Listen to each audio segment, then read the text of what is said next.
I read 9 books in January, and here's a yes, no, or maybe if you should read them too. Of course, I jumped on the train and read Heated Rivalry, but first I started with Game Changers. So definitely a yes. I didn't realize how amazing the story was gonna be, because I mean, everybody's talking about Heated Rivalry, and I'm like, okay, well, let me read that first. And so that's what I was gonna do, but I was like, no, I should read the first book as well, because I hate when series mention other characters from different books that I haven't read. Like, I feel major FOMO. Absolutely loved it. I gave it a 4.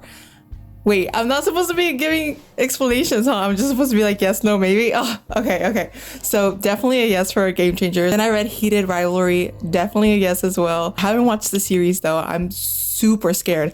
I don't want my version of Elia and Shane to change in a negative way if I watch the show, and I know it's not going to, from what I've seen, like little clips on TikTok here and there. But I don't know. It's just not my time yet. I don't know. I'm gonna have to wait. So once again, yes on that one. Then I read You Found Oliver for our book club. This is a companion book for You Reach Sam. The author did say that you can get away with reading this one first and then still enjoy reading You Reach Sam afterwards, or vice versa. And honestly, I really like this, so this is definitely a yes. And so afterwards I read You Reach Sam, and I didn't really like it as much, but I think I'm gonna give it a yes. And I think you should read You Reached Sam first and then You Found Oliver, because I think I didn't like You Reached Sam as much as I liked this one, because I already knew Sam's story, if that makes sense. But yes to both, basically. Then I read The Guy She Was Interested It Wasn't a Guy at All. Guys, Green Yuri. Yes, I have the second volume. I haven't read it yet because I don't want to finish this world yet, because it's so easy to read too. I'm like, no, if I read this and then I read the second one like right away back to back, I'm gonna end it and I'm just gonna be thinking about it and I'm not gonna have any more content. So yes, definitely a yes. I read When You Least Expect It. I think that would be a maybe. Haley Cass's books are like a hit or miss for me, and they're usually in between like a yes if you're in the mood for it, but maybe no. I think it was cute. It was like a fast read, so sure. It's a sure. Is that an option? Maybe. I guess it's a maybe yes. Then I read I Heard Her Call My Name.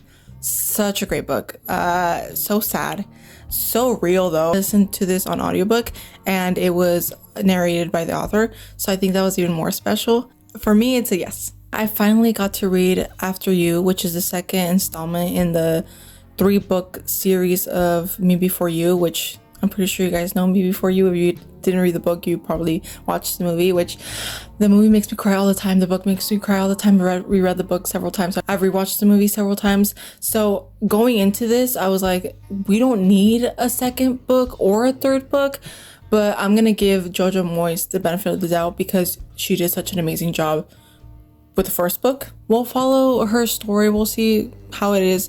It was horrible. I love you, Jojo Moyes. I love that you wrote Me Before You and the phenomenon that it became with the movie and everything, right?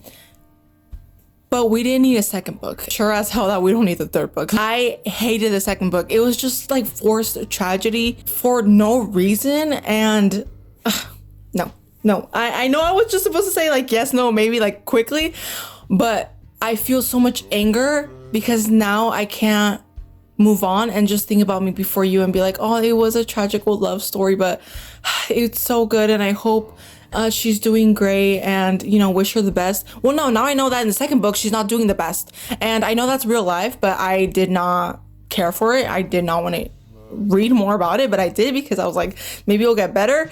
And spoiler alert, she's gonna go to New York, and that's the third book. The third book is called I'm Still Me or Still Me. I don't know what it is. No, I'm sad. I hated it. So no, don't waste your time. If you loved Me Before You and you loved the movie, just stick to that.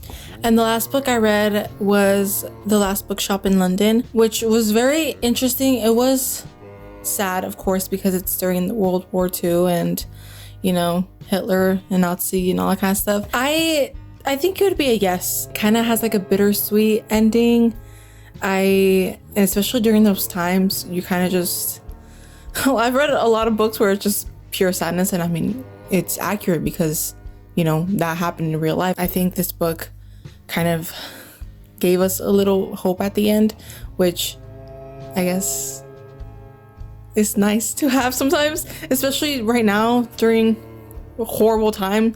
So yeah, it sucks that I was reading it. I was like, a lot of the things that you guys are feeling and you're going through, we're literally going through that right now. This could easily be a book written about what's going on right now. We should all be educating ourselves, even though it is fiction. I think there's a lot of truth to it, and yeah.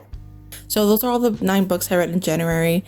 I know this was supposed to be just a yes, no, maybe, and then we move on, but I can't help myself, and I just have to give my opinion on why, because I feel like we all differ in opinions. So I can't just be like, yes, read this, and then I don't give you a reason why. Because what if I say your favorite book was a no for me, you know? So yeah. So we all know where we stand, basically. But yeah, I'll see you next month with another reading wrap up.